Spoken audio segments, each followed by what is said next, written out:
There is a quiet tragedy that has repeated itself throughout history.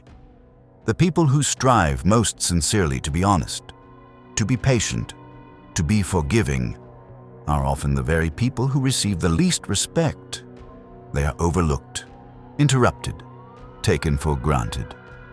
And eventually, they begin asking themselves a painful question. If I have done everything right, why am I treated as though I've done nothing at all? Society teaches us that virtue naturally commands admiration. Be kind, be generous, be humble, give more than you take, and eventually the world will reward you. It is a beautiful promise, unfortunately. It is also one of the greatest illusions ever told. Machiavelli observed something that many people spend their entire lives trying to ignore.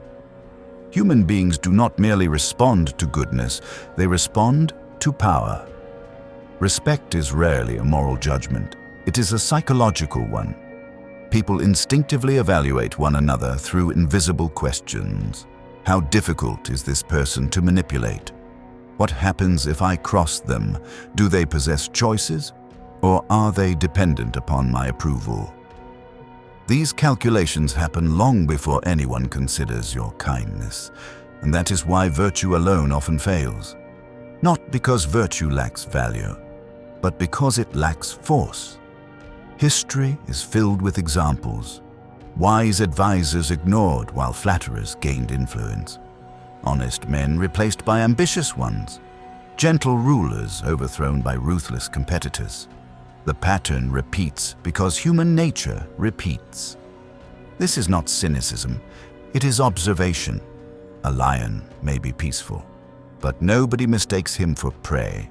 A sheep may possess perfect innocence, yet every predator understands exactly what it represents. The tragedy is not that kindness exists. The tragedy is that kindness without strength often appears indistinguishable from weakness. Machiavelli never argued against virtue itself. He argued against appearing defenseless. Because once people conclude there is no consequence for exploiting you, your morality becomes their opportunity. And perhaps this explains why so many generous people quietly become resentful.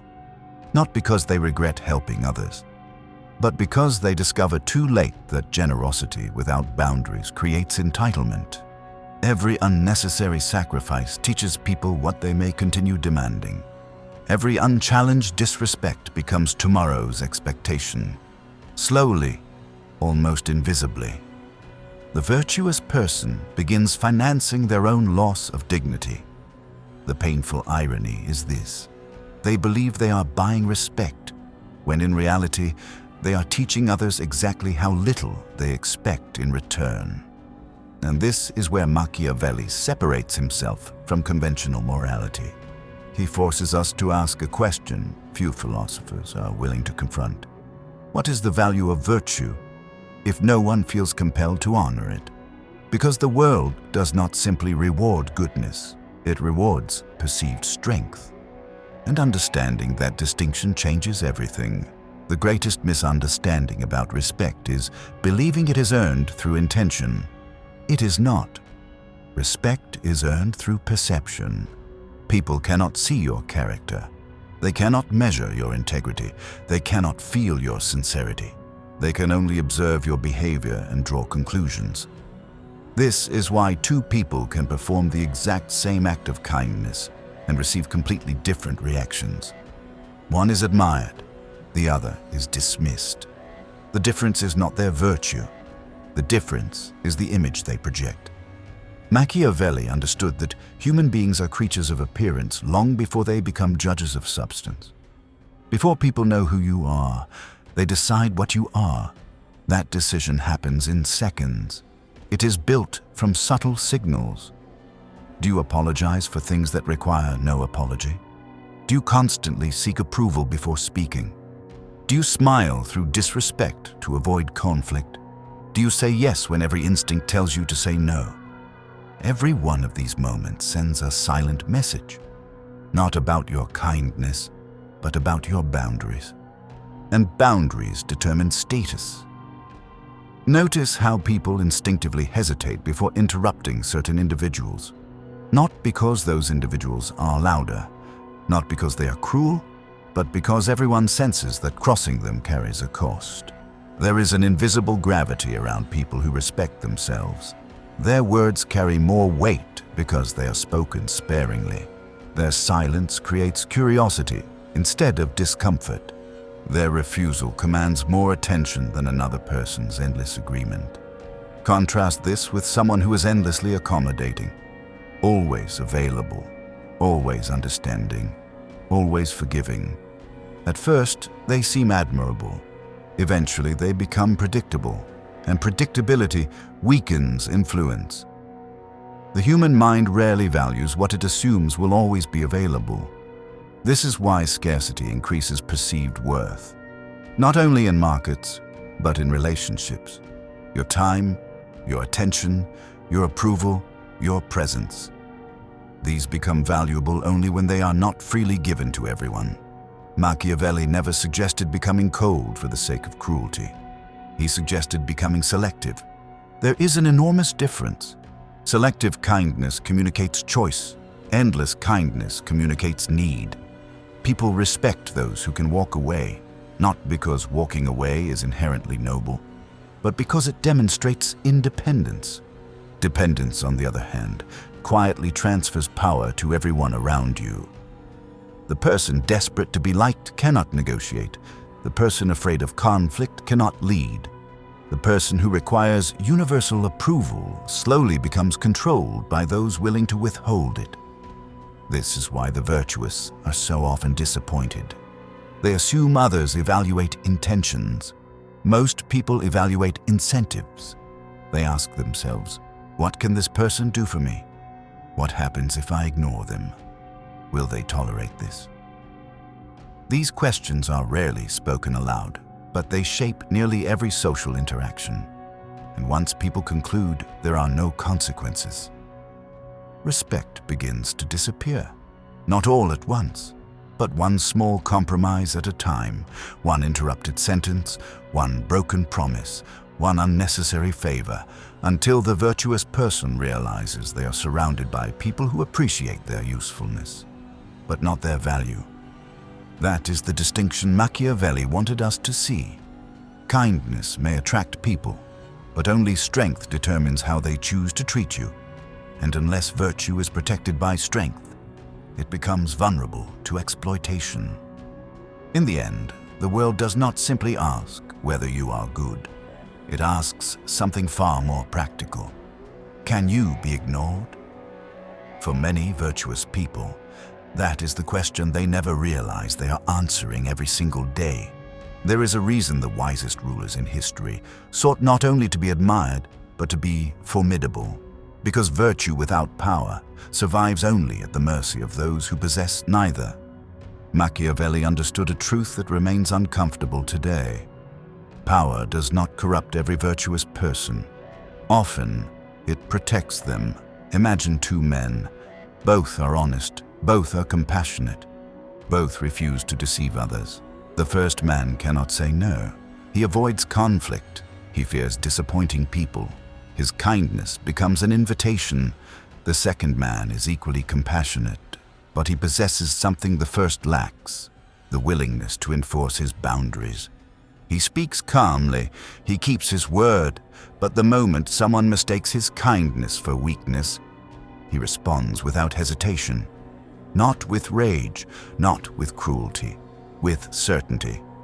Which of these two men is more likely to remain virtuous? The answer surprises many people.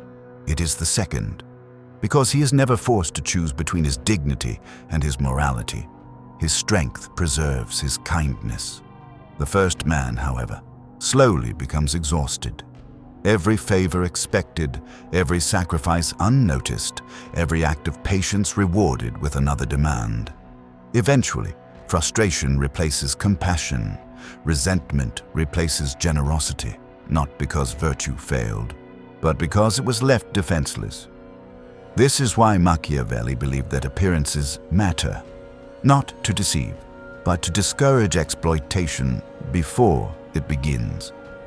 When people know there are consequences, they behave differently. Notice how quickly disrespect disappears when someone realizes they have misjudged you. The insults become compliments, the demands become requests, the arrogance becomes caution. Nothing about your character changed, only their perception of your strength. Human nature has always respected limits, not because people enjoy them, but because limits create certainty. A river without banks becomes a flood. Power without virtue becomes tyranny. Virtue without power becomes surrender. The greatest leaders understood this balance. They did not seek conflict, but neither did they fear it. Their restraint was meaningful because everyone knew it was a choice, not a necessity. That is the kind of respect Machiavelli admired. Not admiration built on popularity, not affection earned through endless accommodation, but respect rooted in quiet certainty. The certainty that this person cannot be manipulated, cannot be intimidated, cannot be bought with approval, because once people understand that, they begin treating you differently. Not because you became harsher, but because you became unshakable. And there is perhaps no greater protection for virtue than a reputation for quiet strength. For only when goodness is defended by power does it remain truly free. There is a profound difference between being a good person and being perceived as an easy person. Many spend their lives confusing the two. They believe refusing to offend others is a virtue, that endless patience is strength, that sacrificing themselves for everyone's comfort is noble. But history offers a different lesson. The people who changed nations, who inspired loyalty, who commanded enduring respect, were rarely those who sought universal approval. They understood something timeless. Respect begins where desperation ends. The moment your happiness depends on everyone liking you, you surrender the freedom to be respected. Because respect demands the willingness to disappoint, to refuse, to walk away, to remain silent when others expect explanation, to stand alone when your principles require it. This is not arrogance, it is self-possession. Machiavelli never encouraged cruelty for its own sake. He encouraged clarity. Know who you are, know what you stand for, and make it unmistakably clear where your boundaries begin. Ironically, the people who are most respected are often the ones who use power the least. Why? Because they never need to prove it. A sword that remains sheathed is still a sword. Its presence alone changes behavior. The same is true of character. You do not need to threaten people. You do not need to dominate every conversation. You do not need to seek revenge for every insult. You simply need to become someone whose dignity cannot be negotiated. Someone who is generous, but never desperate. Compassionate, but never naive. Patient, but never passive. Kind, but never easily controlled. That is the balance Machiavelli admired. Not the abandonment of virtue, but its protection. Because goodness without strength invites exploitation. Strength without goodness invites fear. But when the two exist together, they create something far rarer. Authority. The kind of authority that requires no announcement. The kind that enters a room quietly, yet alters the behavior of everyone inside it. Perhaps that is the greatest lesson hidden within Machiavelli's philosophy. The world does not ask whether you are virtuous. It asks whether your virtue has weight, whether your words carry consequence, whether your kindness is a choice, or merely the result of having no alternative. The answer to that question determines far more than reputation. It determines the quality of every relationship you will ever have. So do not abandon your virtue. Refine it. Strengthen it. Protect it. Because the goal is not to become feared, nor is it to become loved by everyone. The goal is to become a person whose principles are impossible to exploit. For in a world that often mistakes kindness for weakness, the greatest act of wisdom is to become both virtuous and formidable. And that is the kind of respect that endures long after admiration has faded.